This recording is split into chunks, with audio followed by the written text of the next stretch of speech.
Hoy charlamos con Juan Ramón Rayo, economista, jurista, profesor universitario, conferenciante y escritor español. Juan Ramón, gracias por aceptar la llamada de Economics and Juris, la Casa del Derecho. ¿Qué tal? Buenos días y muchas gracias. A ti. Juan Ramón, ¿qué le hace falta al liberalismo para ser hegemónico? Bueno, habría que distinguir en si queremos que sea hegemónico políticamente o culturalmente. Desde mi punto de vista, el liberalismo solo puede ser hegemónico políticamente de manera sostenida si es hegemónico culturalmente. Lo digo porque, bueno, podría darse el caso de un liberal que llegara a la política, armara un partido liberal. No estoy trazando un paralelismo con Milei, aunque lo pueda parecer, porque allí en Argentina sí que creo que hay una cierta hegemonía cultural, o al menos se ha avanzado mucho. Bueno, que llegara a la política, armara un partido político, engañara a la población sin persuadir a la población y tuviese el control temporal de las instituciones políticas. Ahí podríamos decir, bueno, es hegemónico políticamente porque ahora manda, ¿no? Ahora tiene el poder alguien que dice ser liberal. Pero si no hay un respaldo social, activo o pasivo, tampoco tiene por qué ser una militancia muy convencida y fanática, sino simplemente que la gente reconozca que esas son las políticas o las reformas que considera más aceptables, pues si no hay un respaldo activo o pasivo a ese programa político liberal, terminará fracasando, ya sea porque lo aborten socialmente o ya sea porque a los pocos años llegue al poder. Si el liberal llegó engañando, pues llegará otro que revierta las ideas liberales y tumbará lo hecho, ¿no? Entonces, lo que necesita sobre todo es hegemonía cultural, y esa hegemonía cultural se logra principalmente a través de la batalla de las ideas, en la que muchos estamos metidos desde hace mucho tiempo, justamente no porque, al menos no es por desgracia lo que uno piensa, no porque creamos que vayamos a conseguir arrasar en la batalla de las ideas y por tanto que en 5, 10 o 20 años la sociedad española sea mayoritariamente liberal gracias a la ofensiva ideológica que algunos estamos planteando.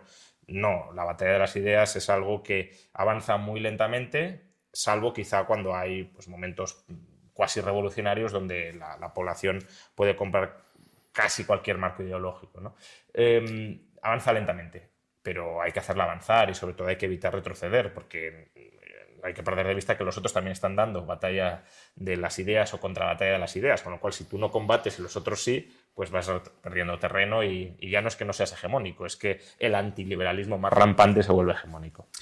Le preguntaba esto porque hace unos días escuchábamos al profesor Miguel Anxo Bastos, precisamente no haciendo la distinción que tú hacías entre hegemonía política y hegemonía cultural, pero sí apelando a que los liberales o el liberalismo en España adolece de ese sentido cultural que inserte un mensaje que lo haga hegemónico en el plano cultural. En términos de Gramsci, él podía hablar de estructura y superestructura. Es la gran cuenta pendiente porque tenemos la sensación de que el liberalismo acaba siendo hegemónico dentro del mensaje racional económico, por ejemplo. Dentro de lo racional económico, tu figura probablemente representa esa hegemonía del plano racional, ¿no? Pero no acaba siendo operativa para esa hegemonía en el plano cultural si no se acompaña de un componente emocional que apele a otro tipo distinto. ¿Sería la gran cuenta pendiente del liberalismo en España? Bueno, yo ahí tengo ciertas dudas.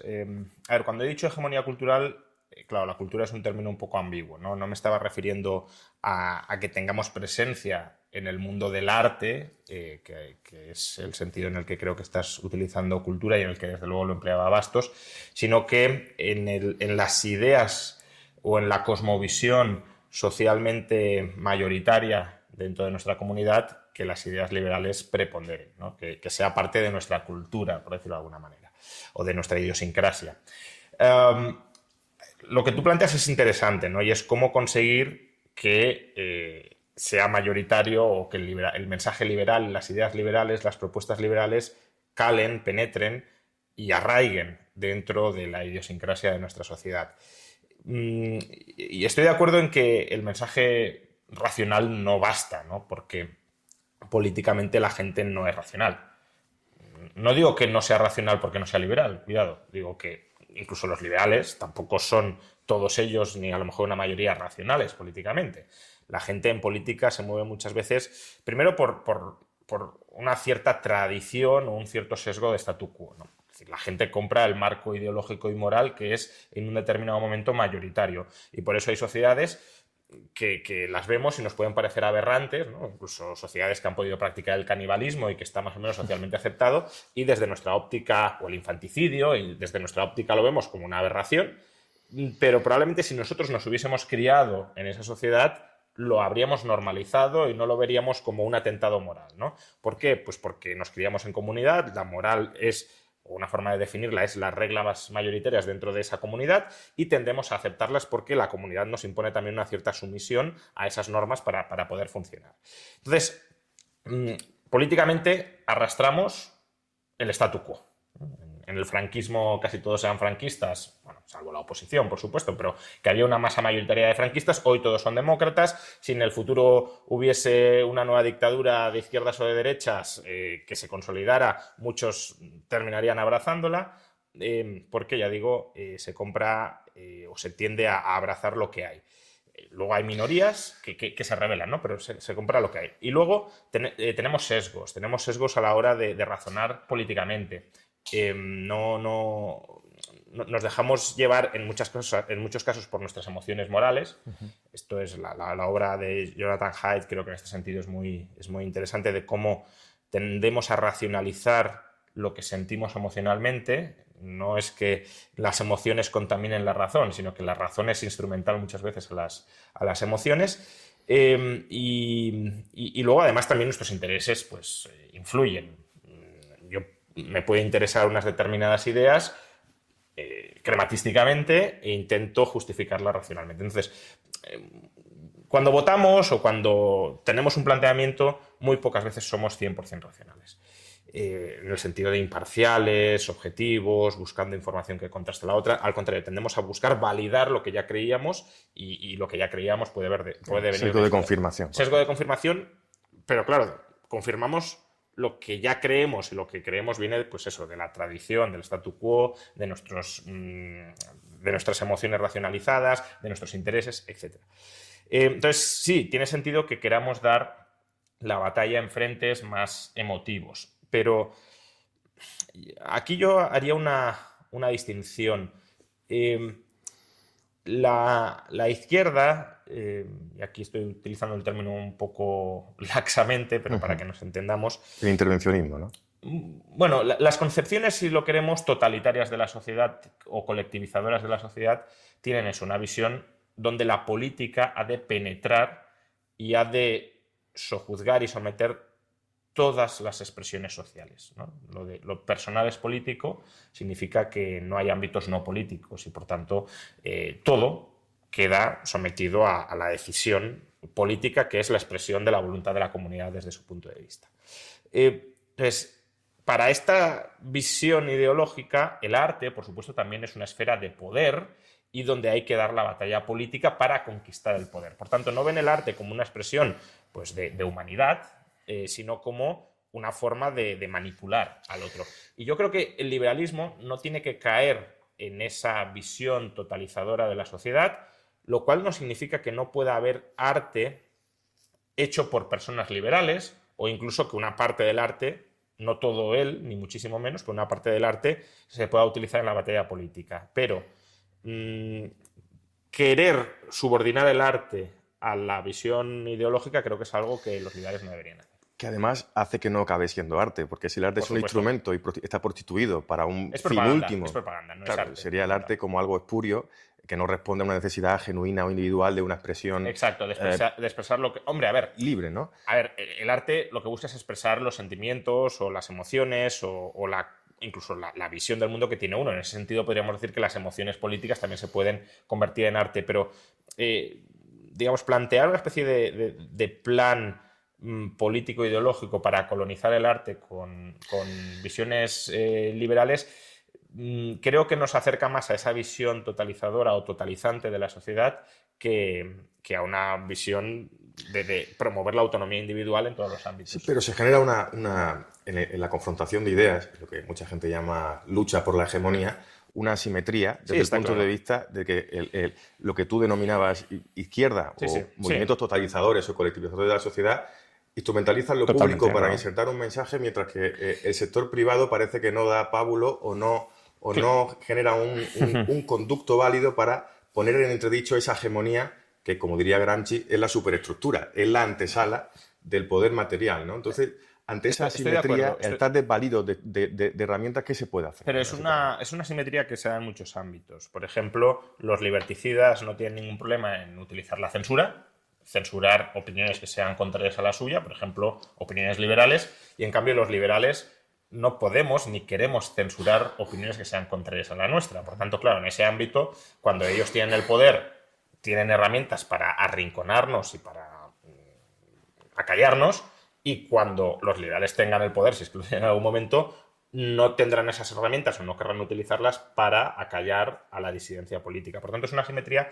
que se da en muchos ámbitos. Pero bueno, yo tampoco, como decía, tampoco descarto, tampoco me opongo radicalmente a que haya arte que esté penetrado o expresiones artísticas que estén penetradas por ideas políticas. Lo que diría es que no hay que ver toda expresión artística como una oportunidad de meter consignas políticas o de colonización política, porque esa sí es la visión, insisto, que tienen aquellos para los que no hay ámbitos de nuestra vida que no sean politizables, y el liberalismo se opone a la politización completa de la sociedad, porque eso es la antesala, ya digo, del control del colectivo, de la comunidad política sobre la vida de las personas. Pero sí, quizás, a mi juicio, potenciar la imagen de determinados artistas que no de forma deliberada hacen proselitismo de ideas liberales, pero de forma accidental acaban generando ese mensaje. Por ejemplo, me acuerdo de Ayn Rand en Estados Unidos, que ya es un país que nace con una cierta cercanía a una cosmovisión liberal de la realidad.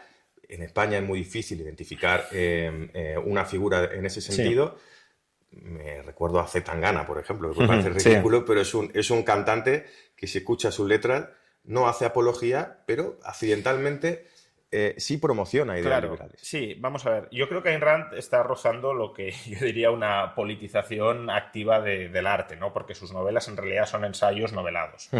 Eso no quita, como decía antes, que pueda haber, claro, artistas que sean liberales. Y si son artistas con ideas liberales, obviamente la expresión artística de cómo ven el mundo pues estará tamizada por las ideas liberales. Y eso es positivo. Es decir, un escritor que escribe una novela, yo creo que no debería escribirla, porque si no sería propaganda, con la mentalidad de, bueno, voy a ver cómo cuelo aquí el mensaje liberal, o cómo hago una obra que sea, ya digo, un ensayo novelado. Ahora, si escribe una obra y tiene unos determinados valores, una determinada cosmovisión del mundo, incluso inconscientemente, la obra estará influida por eso, e incluso puede ser un relato que un liberal diga, no sé, por ejemplo, El Señor de los Anillos, ¿no? Es un ejemplo que suele poner muchas veces. El Señor de los Anillos no es una obra política, o no es una obra con una voluntad política, pero tiene esa lectura contraria a la concentración del poder representada en el anillo único para someterlos a todos. Entonces, eso es una forma de hacer arte que creo que tiene una lectura liberal, pero que no es politizar, desde mi punto de vista, el arte.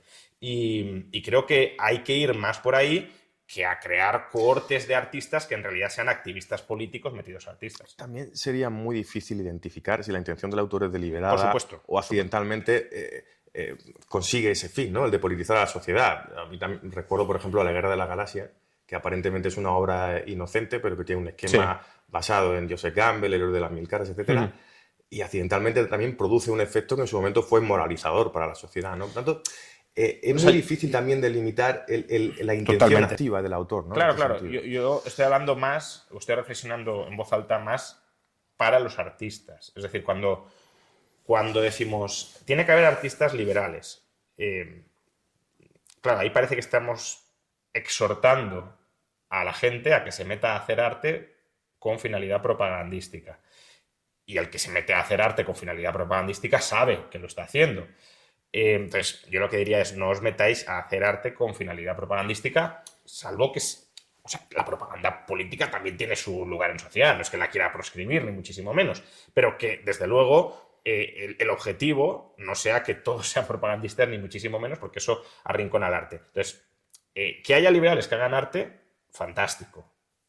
Como que haya liberales que sean mecánicos, fantástico. Es decir, el liberal no tiene por qué aislarse de la sociedad, tiene que convivir en sociedad, y de hecho, parte de los valores liberales van a permear en las acciones que en el día a día realice. Es decir, una persona liberal que esté en contra del robo, pues debería, otra cosa es que lo haga o no, pero debería ser menos propenso a estafar a un tercero, obviamente. Entonces, esa rectitud moral que deriva de valores previos que buscan esa sociedad de armonía en la cooperación pacífica, creo que es bueno que sí se extienda en todos los ámbitos, pero no que entiendas cada paso que das en tu vida como un ejercicio de propaganda y proselitismo, sino que exteriorices en tu vida privada los valores de la moralidad pública que crees que son buenos.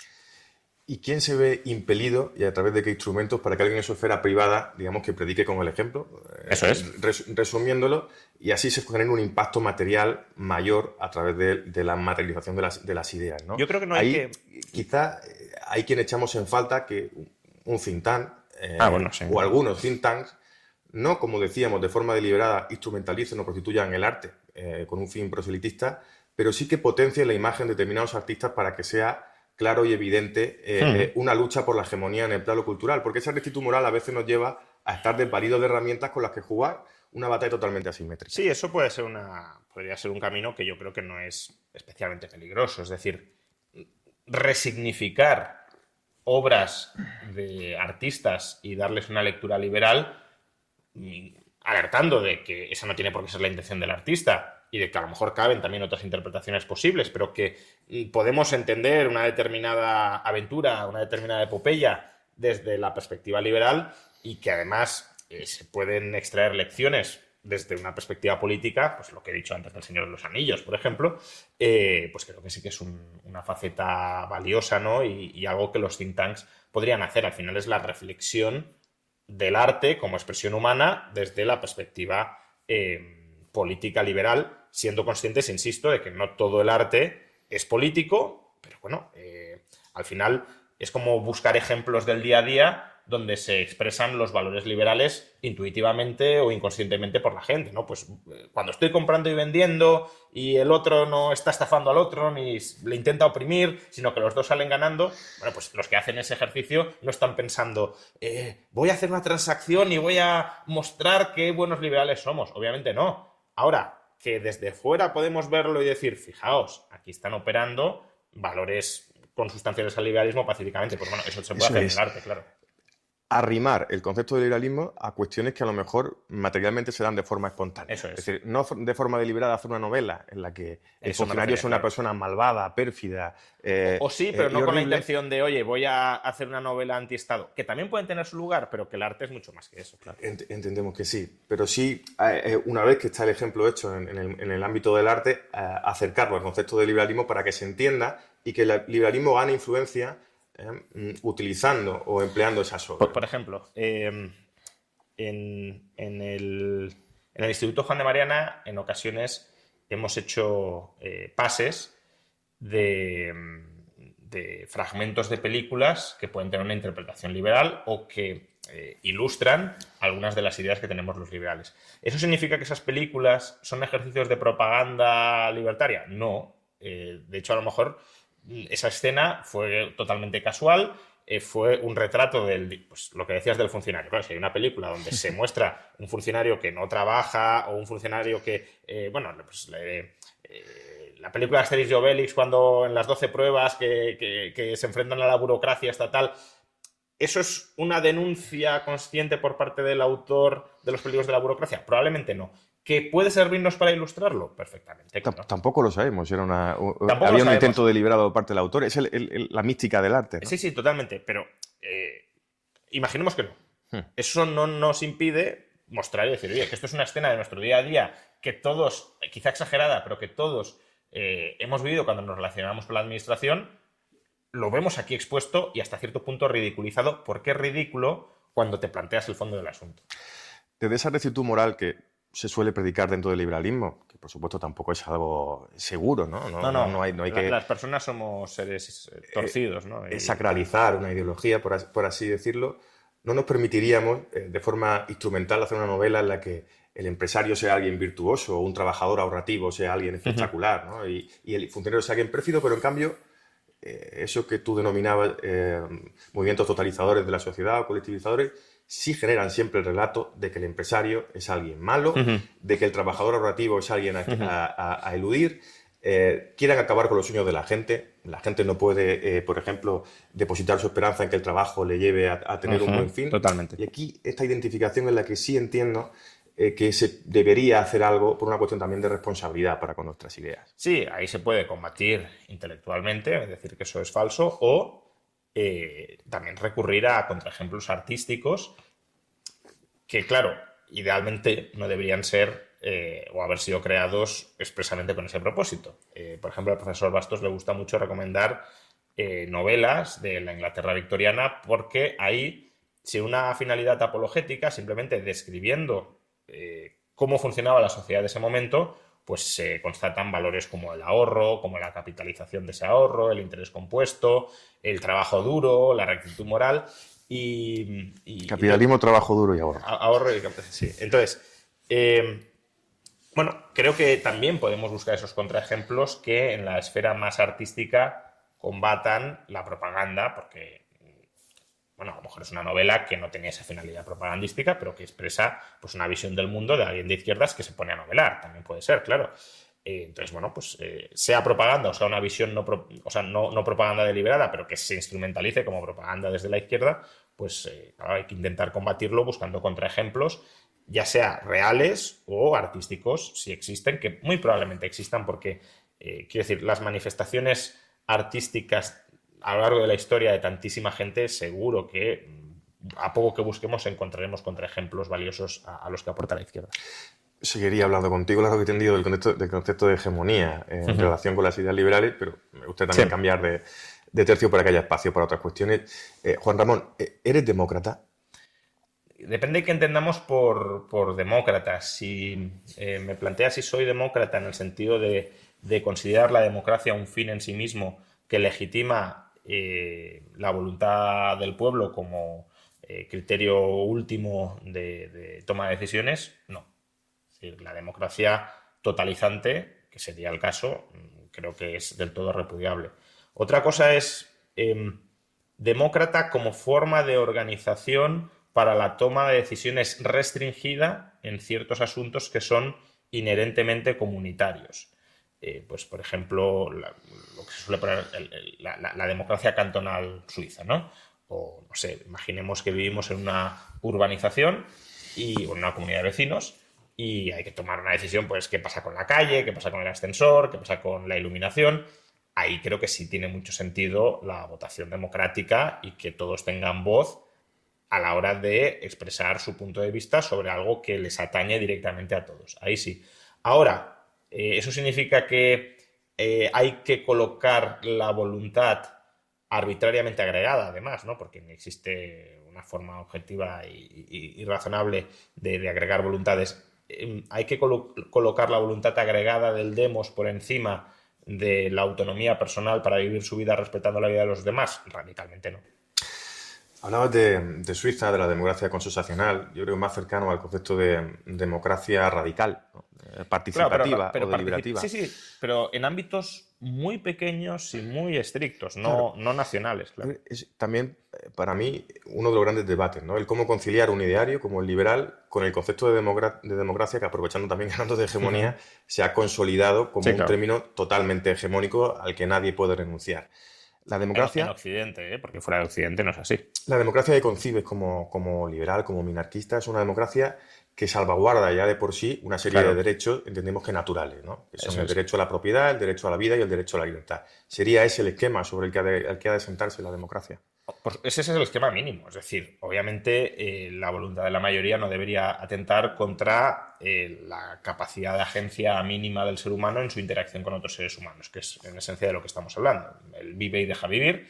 Eso hace falta regularlo de alguna manera, pero esas regulaciones, que como toda regulación es más o menos indeterminada, es decir, caben múltiples posibilidades para un mismo propósito, pero la arbitrariedad de esa regulación no debe exceder el propósito que tiene, es decir, no debe utilizarse para propósitos espurios. Una cosa es que necesitemos una norma para especificar cómo tú y yo interactuamos en libertad y consentidamente, y otra que esa norma nos prohíba, por ejemplo, llegar a acuerdos voluntarios entre ambas partes. Ahí claramente estaría excediendo el propósito de esa norma, que era regular o especificar cómo interactuamos tú y yo de manera consensuada y pacífica. Entonces, eso como poco es el ámbito que la democracia ha de respetar. El decir, no, es que como somos mayoría, le podemos imponer a la persona cualquier cosa que queramos. Es una salvajada. Es una salvajada que incluso entendemos que es salvajada en un sistema que es hegemónicamente democrático, porque para algo existen las constituciones. Las constituciones decimos que existen para limitar lo que la mayoría democrática puede hacerle a las minorías. Por tanto, incluso en sociedades que aceptan, como dices, la democracia como principio hegemónico de organización, ni siquiera se cree en ellas todo el cuento democrático de que la mayoría puede decidir cualquier cosa, porque si no, no habría constituciones. Otra cosa es que las constituciones sean efectivas o no, pero desde luego en el relato cultural que nos damos es democracia con constitución, con Estado de Derecho, no democracia radical en todos los ámbitos. Entendiendo democracia como algo frío, que no está impregnado de ningún tipo de carácter o apego emocional a un término. Sistema de representación. Sí, sí. Bueno, sistema de representación donde rige... Yo diría el sistema de toma de decisiones colectivo donde todos los participantes tienen, al menos formalmente, un poder político similar. Es decir, un reparto equitativo del poder político en la toma de decisiones colectivas. A través del voto y a través de un canal de representación que hace efectivo esa voluntad individual. Claro, pero ahí hablamos de democracia representativa, que podría ser no representativa. Y entonces sí, podría ser también radical, pero bueno, hablábamos del concepto hegemónico de democracia, que es actualmente el de democracia representativa. Si voluntariamente a través del canal democrático se quiere truncar el derecho natural a la propiedad privada, ¿qué pasaría con esa democracia desde tu cosmovisión como liberal?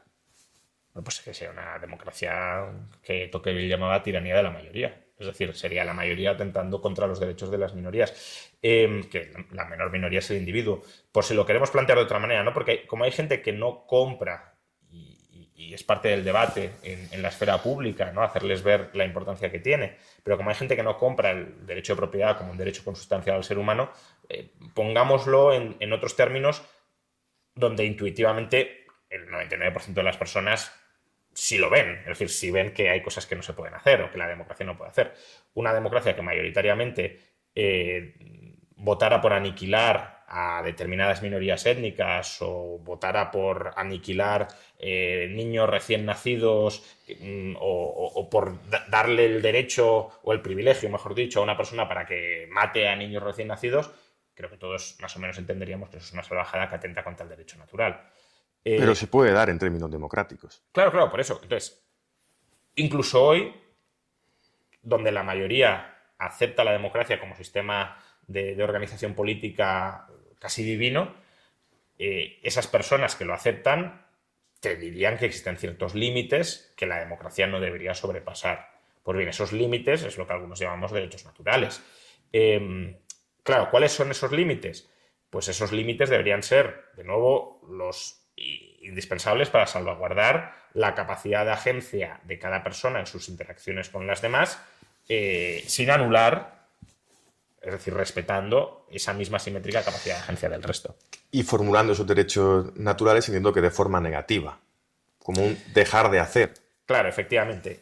¿Por qué? Pues porque si los formulamos en una concepción positiva, es decir, yo tengo derecho a hacer algo frente a los demás, ese hacer algo frente a los demás que los demás no hayan consentido supone anular la capacidad de agencia de los demás.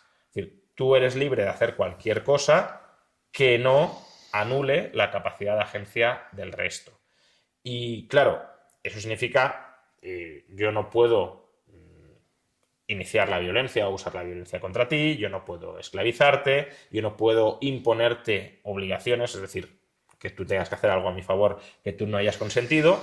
Y en materia de recursos, porque vivimos en un mundo material y por tanto no solo se trata de interactuar en el vacío, cómo yo me relaciono contigo, sino cómo yo me relaciono con mi entorno, que es donde estás tú y donde estoy yo.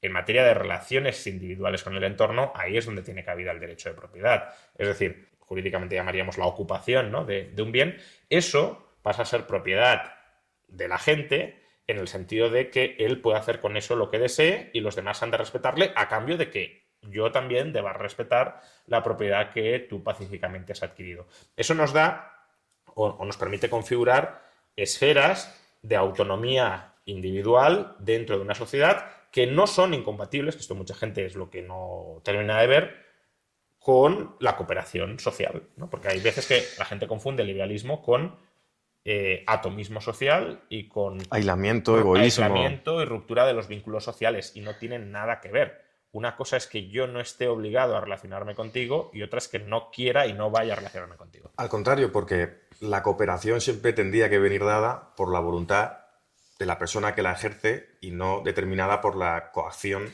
de un ente que supervisa o determina qué es lo moralmente aceptable. Claro, ¿no? yo creo que eso se ve muy bien con el matrimonio, ¿no? Es decir, que los matrimonios no sean forzosos significa que la gente no intenta vivir en pareja. No, significa que la gente establece las parejas, pero de manera consensuada, ¿no? Porque ahí es donde vemos los derechos positivos con mucha claridad.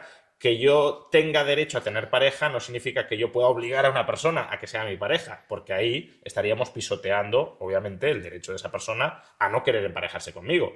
Que yo tenga el derecho a tener una pareja significa que yo puedo, no acordar en forma contractual como ante notario, sino que yo puedo, aunque sea tácitamente, implícitamente o verbalmente, pero sin formalizarlo, acordar convivir con una persona si la otra persona quiere y sin que ningún tercero nos lo pueda prohibir o nos lo imponga. Esa es la esencia de los derechos negativos que estructuran el pensamiento liberal. Hablaba Juan Ramón, ponías de ejemplo que en un cauce democrático, en un modelo democrático, ya sea representativo o radical, se puede dar el caso de que el ordenamiento jurídico se cebe con una etnia. Se puede dar ese caso. O con un individuo, sí, claro. Sí. O con un individuo. En el caso español creemos que no se ha dado todavía el caso de cebarse con una etnia, pero sí estamos quizás en la antesala, ¿no? Aquello del derecho penal del enemigo, donde lo punible no es la antijuricidad, el cómo se lesiona un bien que el ordenamiento jurídico protege, sino quién lo ejerce, quién lesiona. Sí, ¿no? sí. Se centra en el individuo. ¿Qué opina de esto y cómo atentaría esto desde una óptica liberal desde el prisma jurídico? Ahí claramente estaríamos ante un ataque a la igualdad jurídica, por supuesto, pero claro, la igualdad jurídica es una expresión del reconocimiento del prójimo como sujeto de derecho en un mismo plano que tú. Justamente porque tú no te ubicas jurídicamente por encima del otro, tú tienes que respetar al otro a cambio de que el otro, claro, te respete a ti.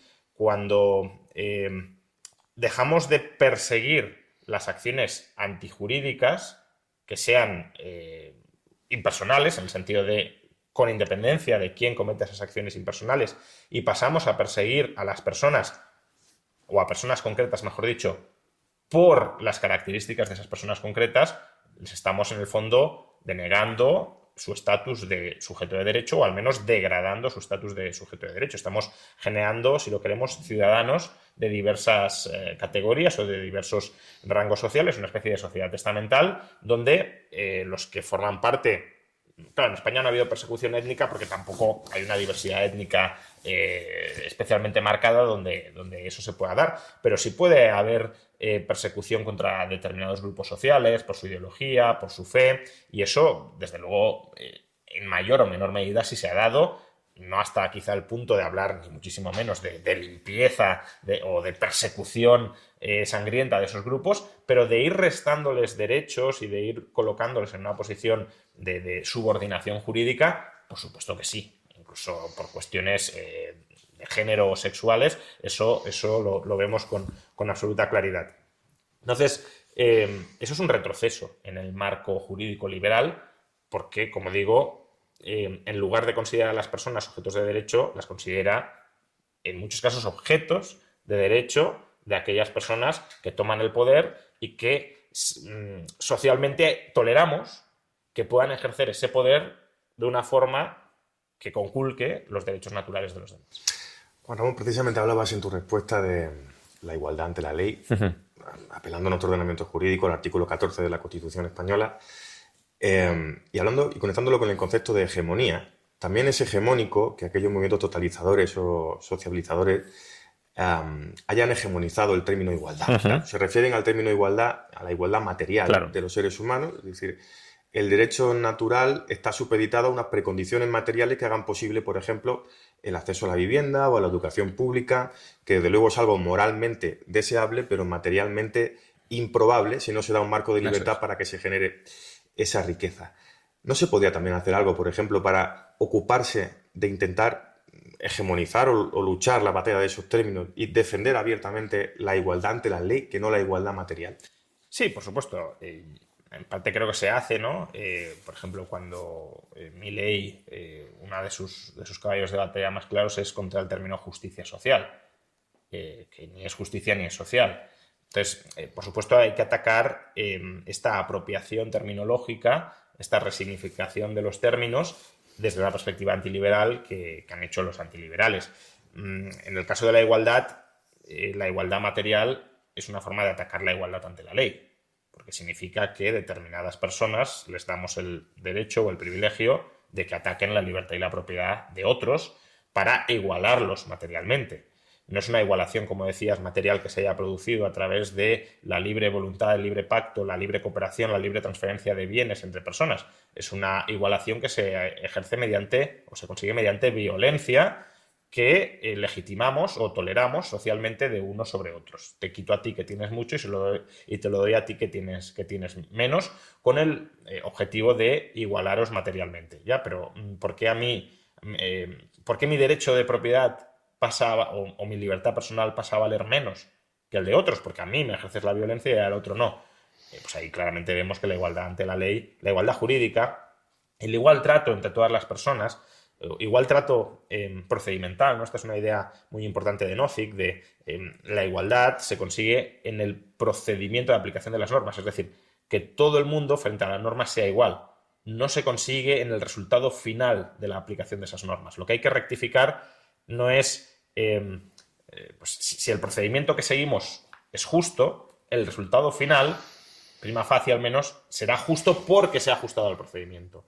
En cambio, los igualitaristas en términos materiales lo que dicen es, el procedimiento puede ser el que sea, pero si el resultado final no me gusta, no se ajusta a un determinado patrón, a una determinada concepción previa que tengo de distribución óptima de los recursos, entonces el resultado final es injusto y estoy legitimado a ejercer la violencia y a rectificar todo el procedimiento que ha sido justo. Que eso, si me permites, es como decir, en el procedimiento penal, yo creo que este señor es culpable. Aunque en el procedimiento penal se haya seguido escrupulosamente todo el procedimiento garantista y no hayamos conseguido demostrar, más allá de toda duda razonable, impugno el resultado porque no me viene bien. La culpabilidad, entonces rectifico la sentencia porque como tiene que ser culpable y se ha declarado inocente, la sentencia está mal, nos olvidamos del procedimiento y vamos a rectificar el resultado. Hablabas, Juan Ramón, de Robert Nozick. No sé si una inspiración para ti es del minarquismo, ¿no? Su obra era Anarquía, Estado y Utopía. Comenzaba esa obra, si no recuerdo mal, haciendo una crítica al anarquismo liberal que puede representar, pues, no sé, su Huerta de Soto. Sí, hoy en día sería Huerta, claro. O Rothbard. ¿Ese es el modelo al que tú aspiras, el Estado gendarme que defendía Robert Nozick? ¿Es el modelo en el que descansan, por ejemplo, las ideas de Javier Milei? A ver, yo creo que, como dice Nozick, el único Estado que podría llegar a ser más que defendible, justificable o entendible es el Estado mínimo. ¿Por qué? Pues porque sabemos que la sociedad puede funcionar, puede seguir existiendo, por decirlo de alguna manera, y puede además hacerlo de manera estable con un Estado mínimo. Eso ya lo sabemos. Entonces, desde un punto de vista liberal, no hay ninguna justificación para un Estado que sea mayor que el mínimo. Podrá haber justificaciones no liberales, pero desde luego, desde un punto de vista liberal, no.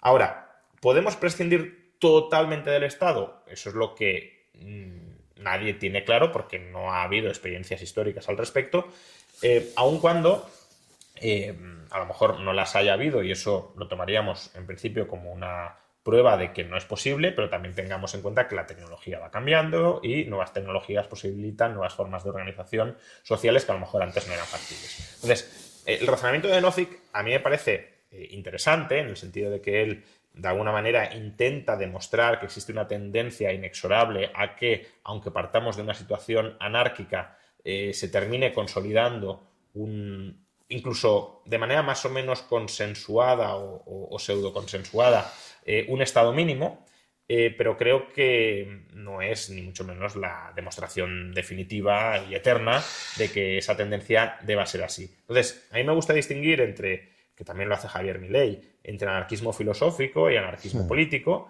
El anarquismo filosófico es la impugnación de la legitimidad del Estado para hacer lo que hace. El anarquismo político ya no solo es dar el mensaje de que lo que hace el Estado no está legitimado moralmente, sino que además podemos prescindir del Estado. Y ese es un salto que no siempre se da. Por ejemplo, imaginemos que vivimos en un sitio más o menos recóndito, donde hay una mafia que es dominante y nos controla y nos somete y nos sojuzga totalmente.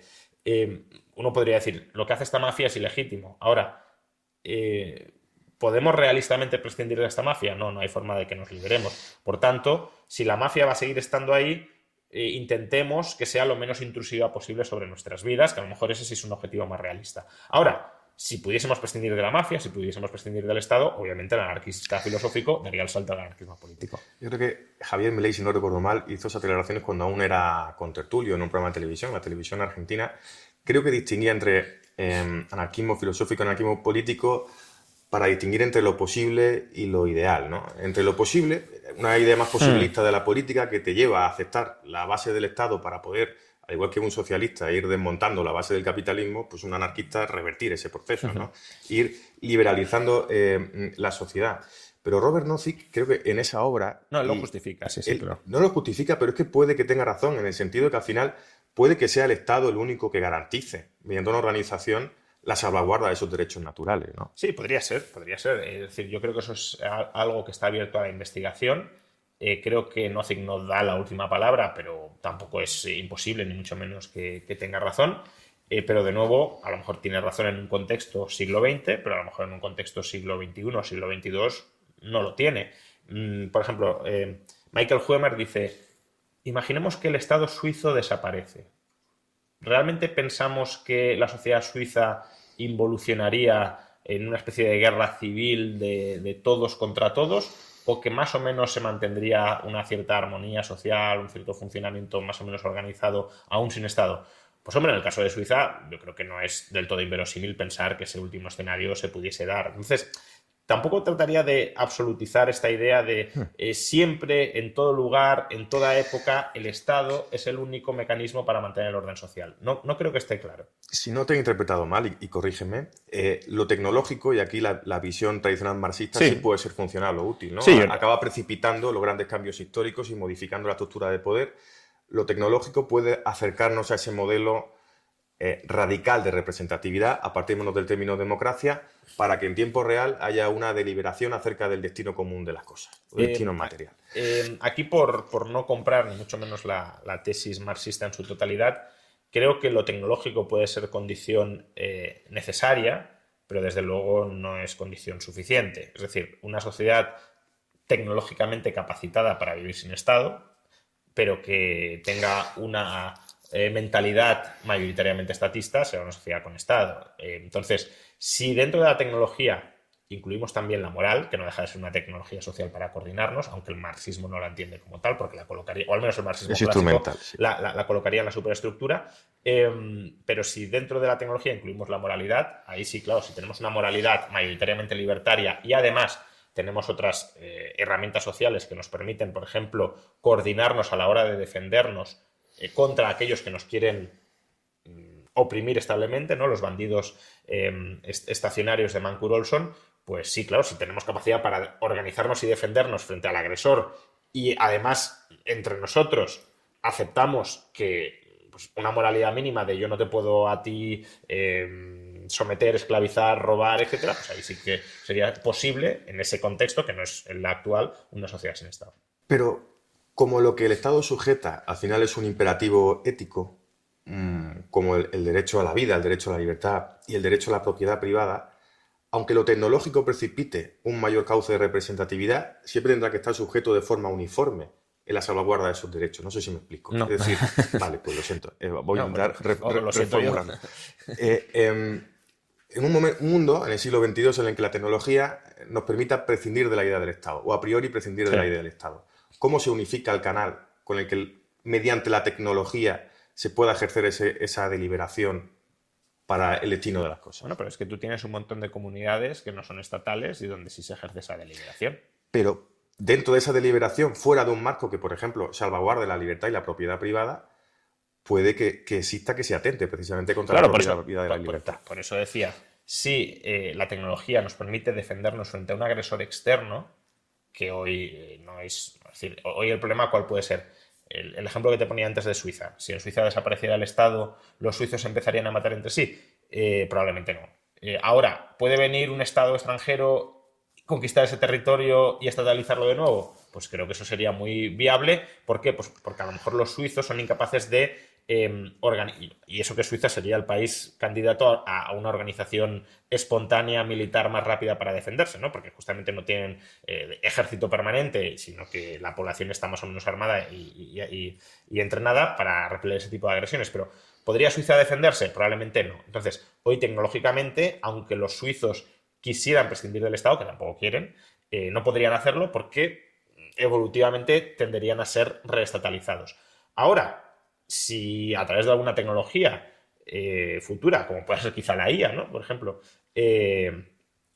consiguiéramos que pequeños grupos puedan repeler o puedan amenazar creíblemente a agresores externos para que estos se frenen a la hora de intentar conquistarlos y domesticarlos, y dentro de ese grupo hubiese una moralidad libertaria más o menos compartida y además una aceptación de cauces de resolución de disputas más o menos compartidos, pues ahí no veo en absoluto la necesidad de un Estado que unifique criterios de manera coactiva.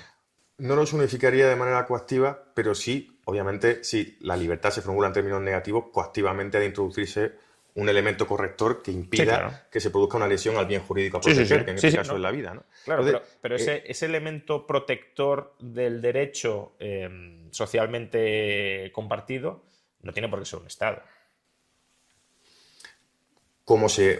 Vamos otra vez a la obra de Robert Nozick y vinculémoslo con este debate, si te parece bien, ¿no? Robert Nozick, en una parte de esa obra de Anarquía, Estado y Utopía, habla de cómo en una administración no centralizada por el Estado acabaría generando empresas privadas de seguridad que acabarían, por la tendencia del mercado, quizá a ser monopolísticas, ¿no? Lo que acabaría ocupando el espacio de un Estado, pero de una forma indeseable, porque sí se acaba sojuzgando y sometiendo ese principio de igualdad.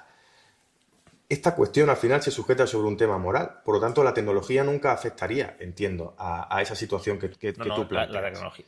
Primero que yo no sé si ese sería el mecanismo, a lo mejor podría ser tribunales comunitarios, por ejemplo, de la propia comunidad que tenga sus propios mecanismos de arbitraje interno. Pero bajo un orden que, independientemente de que el tribunal sea espontáneo y comunitario, deberían aplicar una misma ley común. Dentro de las personas que se adscriban a esa comunidad, sí. La cuestión es, ¿existe libertad para entrar y salir de esa comunidad o incluso para escindirnos de esa comunidad? Claro, si existe libertad para escindirte y reorganizarte en forma de otra comunidad y las dos comunidades se respetan mutuamente entre sí, yo eso no lo llamaría Estado, porque ahí no hay un monopolio territorial de la violencia ni un concepto de soberanía de esta organización política es la que tiene la última palabra en absolutamente toda cuestión y toda disputa dentro de ese territorio y para esa población.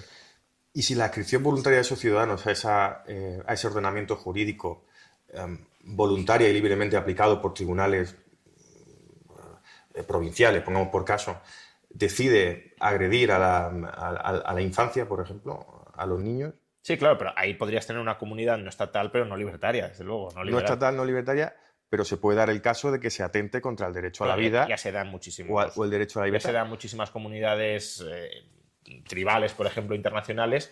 Y bueno, ahí el punto es, claro, ¿qué hacemos con... O sea, ¿qué hace una comunidad libertaria? ¿No? Imaginemos que aquí tenemos una comunidad libertaria no estatal y aquí tenemos otra comunidad libertaria, no libertaria, pero tampoco estatal. Entonces, ¿hasta qué punto la comunidad libertaria puede intervenir en la otra para proteger los derechos individuales de personas que están siendo maltratadas o están siendo violentadas?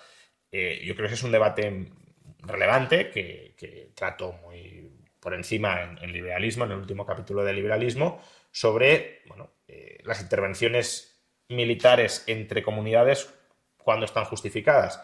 Pues podrían estar justificadas, primero, cuando se desarrollan voluntariamente por parte de la comunidad libertaria, es decir, no creo que, por ejemplo, el servicio militar obligatorio o una gleba para proteger derechos de extranjeros esté legitimada. Cuando, por tanto, hay una movilización voluntaria dentro de los elementos de una comunidad libertaria para defender, además, derechos que están siendo quebrantados en otra comunidad, no para cualquier cosa, no invadir por invadir, y además buscando minimizar los daños que ejerce sobre terceros no culpables, ¿no? Digámoslo así. Entonces, si se dan esas condiciones, yo creo que se puede llegar a justificar desde una perspectiva liberal que haya ciudadanos de esta comunidad que se metan en la otra para evitar, para defender los derechos de las personas que están siendo oprimidas y que defienden y que reclaman esa protección. Tampoco ponerte a proteger a quien no reclama de alguna manera tu protección también es un poco peligroso. Sí, intento sintetizar, Sí. A lo mejor me equivoco. De forma activa y voluntaria, que una comunidad libertaria utilice y emplee su ejército para defender a otra comunidad cuando se ponen en entredicho medios materiales, un bien sí, porque no tendría por qué haber un ejército permanente, pero sí. Y si una sociedad libertaria, mediante su voluntad, decide agredir a otra y someterla, claro, e imponer una colonia donde se ceben con una etnia, por eso iba, claro, y lo entronco con la cuestión anterior. Pero ahí de nuevo estaría esa comunidad libertaria estaría atacando sus propios valores libertarios, Sí. que por supuesto se puede dar, pero que entonces... Podrían hacerlo. Sí, claro. Pero ahí va a la asistencia del Estado para la salvaguarda de los derechos fundamentales, tiene que haber una estructura última, que en términos negativos y de forma coactiva cercene esa posibilidad. Yo también te puedo decir, y si ese Estado libertario decide pasarse sus principios por el arco del triunfo y atacar a minorías étnicas, que es el mismo caso. Es decir, claro que el orden social es frágil y potencialmente, como es frágil, inestable, y además las comunidades humanas pues pueden tener unos principios o unos valores y pueden terminar atacando o traicionando esos principios o valores. Pero es que eso se va a dar, tengas una estructura centralizada y jerárquica o no la tengas. Entonces... claro, pero ¿y si la estructura jerárquica y centralizada evita eso? Si la de forma jerarquizada y centralizada, que es el Estado, a través del Estado precisamente se evita esa posibilidad. Yo creo que es un poco falacia del nirvana. Es decir, es como decir, si el Estado es bueno y evita que nadie ataque los derechos de los demás, no. Vale. Entonces, si decimos, ¿y si las comunidades libertarias son buenas y tampoco colonizan otras comunidades? Pues sí, claro, si todos nos comportamos rectamente según los principios libertarios, no habrá traiciones a los principios libertarios, pero no tiene por qué pasar, claro. Lo decía desde un postulado nociquiano. Es decir, el Estado no tiene atribuidas unas características que le hagan bueno, pero al menos sí que no le hagan malo, en el sentido de el Estado es una estructura que canaliza la salvaguarda de los derechos fundamentales y que de forma coactiva, y también los liberales, que tengamos que ensuciarnos las manos y decir, en algún momento tiene que aparecer la violencia en este debate, ¿no? Y que de forma coactiva impida que se pueda producir esa agresión a un derecho fundamental. Sí, pero yo ahí no hablaría de la coacción en el sentido antijurídico, o sea, no sería una coacción antijurídica. No, una coacción legítima en este caso. Entonces, a lo mejor ahí habría que hablar de distintos tipos de coacción o no utilizar el mismo término, porque si no, ese también es un argumento muy utilizado de os oponéis a la coacción, pero luego usáis coacción. No, nos oponemos a la coacción, si lo quieres, antijurídica o aquella que anula la capacidad de agencia de otros, no a la coacción para respetar la capacidad de agencia de cada cual. Sí, es decir, obviamente un Estado mínimo que se encargara de proteger un marco de derechos individuales, pues sería un Estado que atentaría mínimamente contra los principios liberales. Aún así atentaría porque si la inscripción es obligatoria, ahí hay una asociación política de carácter no voluntario, no consensuado, y por tanto hay un problema de raíz, ¿no? Pero el argumento de Nozick, bueno, si llegamos a este Estado, pues estamos felices con él, y en cambio si tenemos una sociedad sin Estado, pues puede volver a emerger un Estado, o unas comunidades libertarias pueden agredir o no libertarias pueden agredir a las libertarias, o incluso las libertarias se pueden corromper y agredir a terceros. Yo creo que el argumento de Nozick, en este caso, se da un golpe contra sí mismo, porque ese Estado libertario inmaculado que teníamos ha degenerado en lo que tenemos ahora. Por tanto, ¿qué garantía hay? O sea, lo mismo que me planteas tú de qué garantía hay de que ese equilibrio sea estable entre comunidades no estatales, lo puedo formular yo con respecto al Estado. ¿Qué garantía hay de que el Estado sea estable en su forma mínima? No la hay. Si el Estado se ancla bajo un postulado de derecho natural, en el cual nace para la salvaguarda y la canalización de esos derechos, como el derecho a la libertad, a la propiedad privada y a la vida, él mismo impediría que se produjeran esos excesos. Entonces, no le hace bueno. No estoy de acuerdo, porque así nace el Estado estadounidense y fíjate lo que es hoy.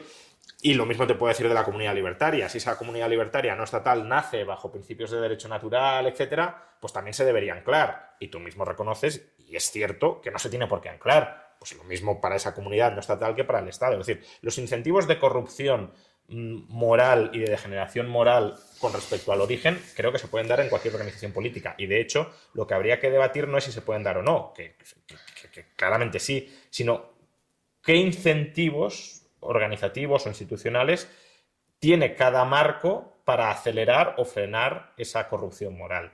Y ahí no tengo claro que la forma de organización estatal frene la corrupción moral o la traición a esos principios, porque la propia lógica del Estado, de su idea de soberanía, lo conduce en última instancia a creerse que los derechos los tenemos porque los da él y que por tanto no son naturales. Sí, no son naturales, sino concedidos. Sí, no son consustanciales a tu nacimiento, sino que te vienen otorgados, ¿no? Eso es, entonces el Estado tiene un rol porque benefactor. Incluso tú mismo, en el razonamiento que estás haciendo, dices, claro, el Estado sería el encargado de velar, de volver efectivos esos derechos naturales, que sí, claro, pero no. hay un paso muy débil entre reconocer la existencia y volver efectivos, ¿no? Una cosa es que yo diga, tú tienes derecho a que nadie te mate, y otra es que tú seas capaz de defender ese derecho o que ese derecho sea efectivo. Y para muchos, lo único que cuenta como derecho es lo que podemos volver efectivo. Y claro, como aparentemente solo el Estado es capaz de garantizar la efectividad del derecho, que luego tampoco, pues sería el Estado el que da o el que quita derechos legítimamente. Solo trataba de racionalmente a cómo conjugar las piezas del puzzle para que los derechos que los libertarios o liberales entendemos deseables puedan ser salvaguardados y no expuestos al azar. Porque una comunidad, en su libre albedrío y de forma voluntaria, puede agredir esos derechos que tenemos fundamentales. También. Y racionalmente no se me ocurre otra idea que sea un ente, que llamamos Estado, que unifique y homogenice ese marco para que esos derechos no se vean agredidos. Pero tú fíjate que las bases o los supuestos implícitos que estás adoptando o asumiendo para que ese Estado mínimo sea funcional, pues por ejemplo, que mayoritariamente la gente quiera ese tipo de Estado y se oponga a que el Estado crezca y asuma cada vez más parcelas de poder o vulnere el derecho constitucional bajo el cual ha nacido ese Estado, si esos supuestos que son imprescindibles para que tu modelo de Estado mínimo tenga una cierta viabilidad, los trasladas a una comunidad libertaria no estatal, la funcionalidad sería la misma. Es decir, una comunidad no estatal que nace con un consenso mayoritario social de valores de derecho natural y que además se opone precisamente por ese derecho natural, a invadir ilegítimamente comunidades extranjeras, etcétera, pues lo mismo es. Efectivamente, el destino sería el mismo, pero a mi juicio habría una diferencia. Si el Estado está constituido en la salvaguarda de unos derechos fundamentales, intervendrá de forma debida cuando se agredan esos derechos que hemos denominado derechos naturales, que para nosotros no son derechos. Sí. Si esa sociedad libertaria agrediera esos derechos fundamentales, ¿qué elemento universal o unificador existiría para poder corregir esa agresión? Pero es que ¿y qué elemento existe en el caso del Estado si es él el que los agrede? Si se constituye y se blinda, por ejemplo, esos derechos constitucionales, entiendo que puede ser funcional que la justicia opere cuando hay una agresión al derecho a la propiedad, al derecho a la vida o a la libertad. Vale, ahí estás hablando de distintos contrapoderes al propio Estado o división de poderes internos al Estado para evitar que se pervierta ese objetivo. Pero es que en una sociedad también puede haber contrapoderes. Podría haber contrapoderes más eficaces que en un Estado y mucho más funcionales y más operativos. Bueno, ese sería parte del debate de en qué marco institucional es más probable que se degenere hacia una sociedad antiliberal. Y no tengo claro que sea en el marco estatal lo más improbable de degeneración. Yo tampoco lo tengo claro. No, y creo que es parte del debate, pero que muchas veces pues decimos, no, en el Estado, si todo está bien ordenadito y todo encaja bien, pues funciona bien. Ya, pero es que así no funciona el Estado. no funciona el Estado... Ni puede funcionar tampoco. O sea, podemos minimizar los errores, pero los errores seguirán estando ahí. Si la cuestión ya es la cuestión de máximo, de entender qué ente unifica la salvaguarda moral de unos valores. No va a haber un ente unificador porque tampoco, salvo que defiendas un Estado mundial, tampoco va a ser... Yo creo que ese podría ser un Estado mundial, pero no en el sentido marxista, sino un Estado mínimo, universal, que salvaguarde unos derechos básicos. Eso sería, a mi juicio, tremendamente peligroso si además no tienes moralidades compartidas. Es decir, incluso aunque tuvieses una visión libertaria global, probablemente cada grupo social la entienda de manera distinta y busque aplicarla de manera distinta, y lo que a lo mejor ellos no entienden, no sé, como por ejemplo agresión. A lo mejor en un grupo social que yo te guiñe el ojo es una agresión y en otro grupo social no. Entonces, ¿cómo formas normas universales que tienen una aplicabilidad tan distinta en grupos sociales heterogéneos? Yo creo que un Estado mundial es muy peligroso, incluso aunque la población fuera mayoritariamente liberal. Bueno, es muy difícil buscar esos valores universales, pero si no somos capaces principios universales yo creo que sí se pueden llegar, pero la aplicación práctica de esos principios universales está embebida de formas culturales apolíticas o parapolíticas y no vas a conseguir esa unificación. Insisto, yo te puedo dar una palmada en la espalda y aquí no juzgaríamos que estoy atentando gravísimamente contra tu integridad física, y a lo mejor otro grupo social sí. Entonces, ¿cómo regulas si una palmada en la espalda para todo el mundo significa una agresión que merece respuesta o no? Yo creo que no hay porque manera. ese gran Estado se centraría en la salvaguarda de derechos mucho más genéricos. Pero si es una agresión, estamos hablando de agresiones. Eso entraría dentro del derecho a la vida, como derecho natural. Pero el derecho a la vida también es que no te pegue una paliza o no te agreda. Bueno, la palmada. Hay gente que puede entender que se pone en entredicho tu integridad física. Por ejemplo, o que te estoy amenazando, ¿no? Porque el derecho obviamente también salvaguarda de la amenaza. Entonces, si yo te guiño el ojo puede ser o que estoy intentando seducirte, o que te estoy amenazando, o que simplemente he tenido un tic y he guiñado el ojo. Entonces, cada sociedad lo puede entender de una manera y hasta cierto punto es legítimo que lo entienda de una manera porque es su etos comunitario. Y por tanto no puede regular universalmente eso. Bueno, su etos comunitario vendría a regular, a perfilar esa moral máxima. La aplicabilidad de los principios, diría yo.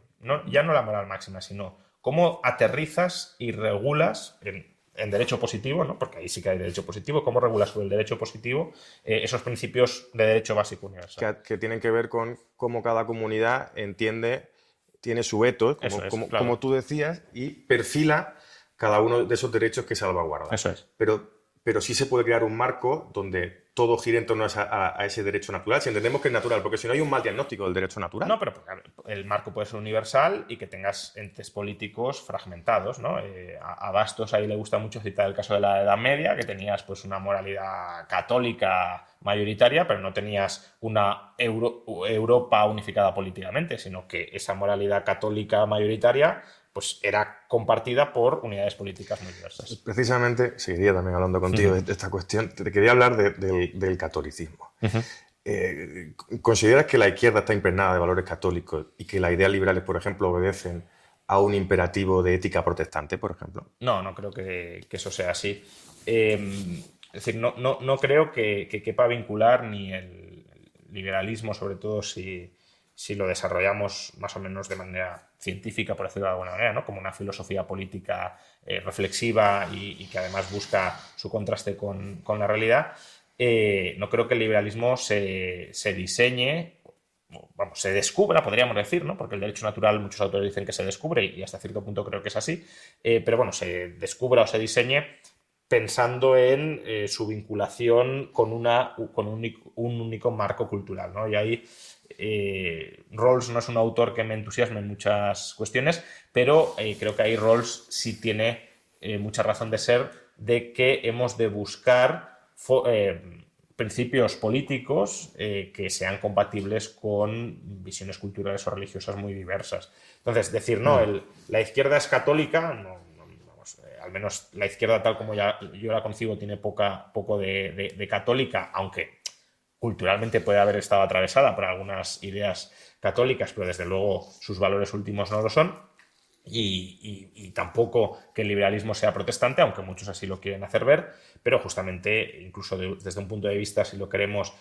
histórico material, el capitalismo o el mercado, el comercio, donde surge originariamente y arraiga más originariamente es en zonas católicas, no en zonas protestantes que vienen luego. No, Instituto Juan de Mariana, ¿no?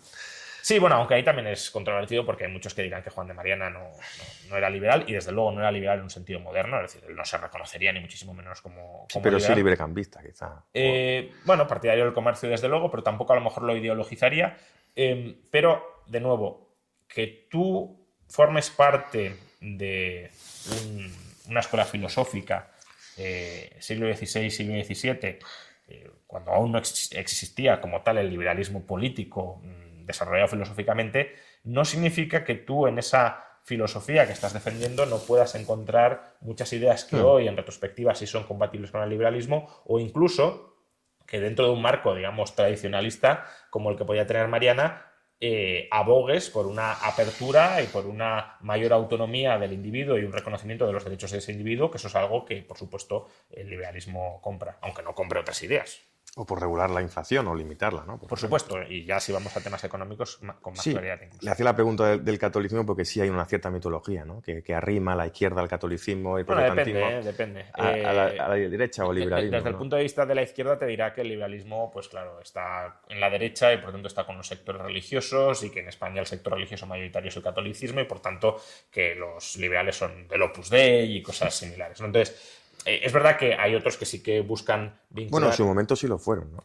Sí, porque no es incompatible. Quiero decir, no estoy diciendo que sea incompatible. Digo que son conjuntos de ideas distintos, claro, pero que se pueden llegar a combinar, sobre todo si hay una mínima distinción entre esfera pública y normas comunes y esfera privada, ¿no? Y creo que el liberalismo se ha de pensar y repensar buscando su potencial compatibilización con muchos credos culturales o religiosos distintos que acepten ese núcleo básico ideológico que compone el liberalismo. Yo suelo decir que el liberalismo es una ideología incompleta, en el sentido de que no te da una respuesta a todas las problemáticas sociales. Y muchos consideran que eso es un defecto del liberalismo. Yo creo que es una virtud, porque, de nuevo, si el liberalismo como programa político fuera un programa político completo, sería un programa político totalizante. Al contrario, es un programa político de normas de convivencia o de coexistencia que puede ser aceptado y compatibilizado con muchos otros marcos culturales. El idealismo es una matriz ética donde cabe ser de izquierda, de derecha, conservador, progresista. Sí, es el marco para las utopías que decía Nozick, de nuevo volviendo a Nozick, ¿no? Es decir, que dentro de un marco liberal se pueden autoorganizar las comunidades políticas siguiendo conjuntos de principios más aterrizados muy distintos. Sería más bien más que derechos, sería una especie de metaprincipios que regulan cómo se ha de generar derecho o las restricciones para generar derecho. Volviendo a Nozick, también hablabas de John Rawls. En la sentencia del Tribunal Constitucional hay una esfera donde los magistrados pueden apelar a algún autor como John Rawls. Robert Nozick escribió su obra, la que apelábamos en respuesta a la teoría de la justicia de John Rawls. Quizás echamos de menos tratadistas de ese, no sé si calibre, ¿no? O que afinaron sus teorías para estructurar un diseño completo del Estado, de la sociedad, etcétera. ¿A quién reivindicaría como autor contemporáneo que sepa renovar las teorías de Nozick y de John Rawls? Randy Barnett, de The Structure of Liberty, creo que es el autor, aunque ahora está con una cierta deriva trampiana, pero bueno, el libro, yo creo que es un libro extraordinario, mejor que el de Nozick, de hecho, sobre eso, la estructura de la libertad, se llama The Structure of Liberty, donde sistematiza el pensamiento hayekiano incluso a niveles anarquistas, ¿no? Podríamos decir, y creo que hace un tratamiento muy bueno de cómo resolver los problemas jurídicos, porque él es jurista, es muy buen jurista, y hace esa lectura pues, de cómo resolver el problema de la información desde el derecho, que es un problema típicamente hayekiano, el problema del interés y el problema del poder, y cómo diseñar las normas para, él dice, cómo si queremos construir un edificio con unas determinadas características, por ejemplo, que el individuo sea libre, ¿cuáles son las características que ese edificio debería tener? Y entonces, partiendo del problema de la información, de los incentivos y del poder, pues diseña los principios de un edificio, de una sociedad jurídica liberal. Entonces, yo creo que ese es un autor que hay que leer y releer. Cualquier jurista debe hacerlo si quiere de alguna manera, impregnar sus razonamientos con esta filosofía política de fondo. Todo parece impregnarse en Estados Unidos actualmente del trumpismo, o todo lo que no sea tradicionalmente izquierda se impregna del marbete trumpista. También está ocurriendo a Javier Milei eso. Lo hemos visto en la última semana, no sé si acercarse, pero sí tienen un cierto acercamiento dialéctico, ¿no? Bueno, ahí yo creo que hay que plantearse si Javier Milei hace esto por convicción profunda, que quizá no lo sé, es decir, tengo cierto trato con Milei, pero ni mucho menos un trato cercano y muchísimo menos tan cercano como para que me confesara este tipo de cosas. Si Milei hace esto por convicción o por, digámoslo así, conveniencia política. No pensemos que Estados Unidos es la primera potencia mundial, podríamos decir junto con China, pero bueno, desde luego en la esfera en la que se mueve Milei y quiere moverse Milei es indiscutiblemente la primera potencia mundial. Milei además puede tener un proyecto a medio plazo de dolarizar la economía argentina y Estados Unidos es el emisor del dólar y por tanto tener unas buenas relaciones o unas excelentes o unas inmejorables relaciones políticas, geopolíticas con Estados Unidos es una prioridad para que Milei tenga autonomía política real en Argentina para desplegar su proyecto político libertario. Entonces, tiene sentido estratégico llevarse bien con el inquilino de la Casa Blanca, porque Milei también se llevaba muy bien con Biden. Es verdad que no hasta el punto de mostrar una afinidad ideológica muy intensa, como dice mostrarla con Trump, pero tenían muy buenas relaciones con el gobierno de Biden. Entonces tiene sentido que Milei quiera tener esa buena relación. Y además tiene sentido que él diga públicamente que quiere tener esa buena relación por convicción, no por conveniencia, porque si no, obviamente quedaría como un interesado que en cualquier momento descartaría esa relación con Trump.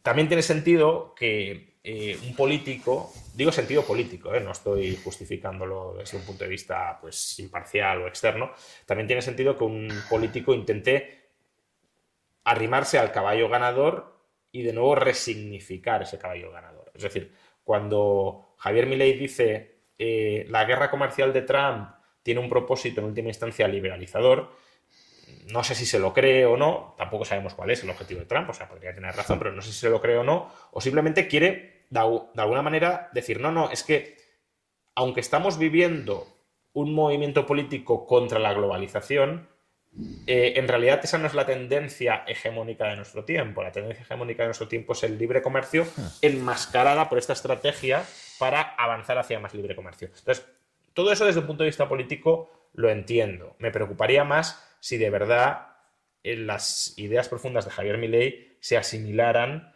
a las ideas profundas de Donald Trump o del equipo que orbita alrededor de Donald Trump, que espero que eso no suceda y creo que de momento no sucede. No sé si esto tiene que ver algo con lo que hablamos anteriormente, ¿no? De anarquismo filosófico y anarquismo político. Política ideal y política material, y al final asumir postulados posibilistas que sí, en parte mitiguen tus presupuestos iniciales, ¿no? O tu motivación. Sí, lo que pasa es que yo ahí sí creo que o sea, también los anarquistas políticos creo que desarrollan un papel importante a la hora de poner en jaque y retar continuamente tus ideas y los límites y la aplicabilidad de tus ideas, ¿no? Y aquí creo que por mucho que uno pudiera entender la estrategia de Javier Milei, una cosa es entenderla y otra es justificarla o legitimarla. Y yo creo que se puede explicar por qué Milei hace eso o por qué creemos que Milei hace eso, pero aún así hay que mantener una perspectiva crítica con ese tipo de acercamientos porque no es lo ideal en un mundo liberal. Puede ser lo más conveniente en el mundo torcido e imperfecto y geopolíticamente organizado, vamos, tal como está organizado hoy, que tenemos. Pero tratar de alguna manera blanquear e insertarlo dentro de la filosofía liberal, ese tipo de componendas, creo que es algo que no hay que hacer, claro. Sí, porque no es liberal, sencillamente. No, claro, Trump no es liberal.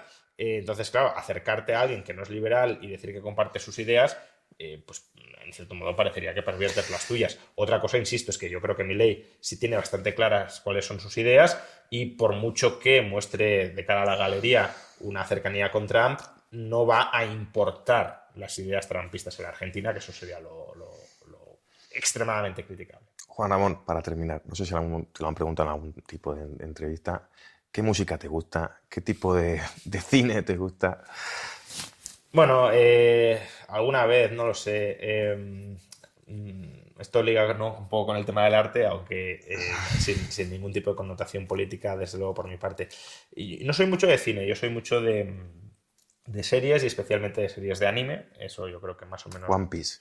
One Piece, por ejemplo, pero bueno, no solo One Piece. Bueno, One Piece es un ejemplo de. Sí, porque tienes un muñequito puesto Sí, detrás de la cámara. efectivamente. One Piece es un ejemplo de serie que, de nuevo, no sabemos si el autor tiene una perspectiva política detrás, ni siquiera creo que nos debería interesar mucho, pero que sí tiene una lectura, yo mismo la he hecho, política libertaria muy clara. Otros harán una lectura política comunista. Bueno, al final también la gracia del arte es esa, es que no es un mensaje clarísimamente. Nadie dirá, bueno, Rothbard a lo mejor, ¿no? Pero nadie dirá que Nozick tiene una lectura comunista, por ejemplo, porque está muy clara su finalidad de su obra y sus valores. Pero en el arte no propagandístico, pues tiene esa ambigüedad, que unos lo pueden leer de una manera, otros de otra y otros de ninguna. Pero bueno, series de anime me gusta bastante. Sigo muchas y he visto muchas y estoy más o menos al día de muchas. Y luego, pues música. El heavy metal me gusta bastante, el hard rock también. ¿Qué Entonces, grupos bueno, de heavy metal? bueno, escucho o escuchaba bastante a Blind Guardian, Anda. Iced, Judas Priest, Iron Maiden, y bueno, pues el hard rock también, no sé, pues Kiss, aunque eso está un poco digamos, entre un lado y otro, Héroes del Silencio, si vamos a música española, ¿no? Pues todo eso me gusta bastante. ¿Qué disco te gusta más de Iron Maiden?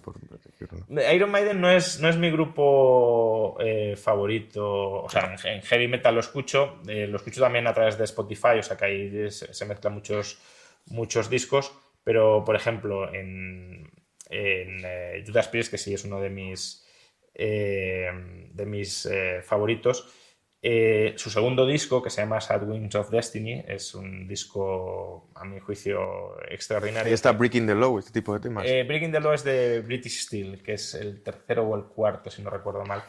El cuarto, me parece. Y luego, pues, no sé, de Blind Guardian, pues. Somewhere Far Beyond, ¿no? Era un Somewhere disco. Far Beyond es una. Es de 2002, si no recuerdo mal, ¿no? No, muy anterior, de los 80, finales de los 80. ¿Somewhere Far Beyond? Sí. Ese es el. Nightfall Opera, creo que era el de 2002. Nightfall, no. A Night at the Opera, Oh, Night- ese es de finales de los 90, eso es correcto. Luego el disco anterior es Nightfall in the Middle Earth, que no está nada mal. El anterior es Imaginations from the Other Side, que ese es, dicen, el mejor disco de Blind Guardian que ha hecho. Puede que lo sea.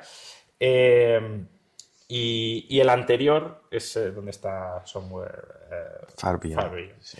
Entonces, bueno, esa música me gusta, sí. Si te gusta el mundo tolkiano, ¿no? Hablaba de Señor de los También, Anillos. Claro, Nightfall in the Middle Earth, claramente. Imaginations también tiene alguna referencia. Bueno, ¿Conoces el grupo Rhapsody de Power Metal? Rhapsody también, sí, también No, parecido, en sí, cierto tiene modo a Blind Guardian. heavy metal melódico, sí. Pues esto ha sido todo. Muchísimas gracias, Juan. Muchísimas gracias.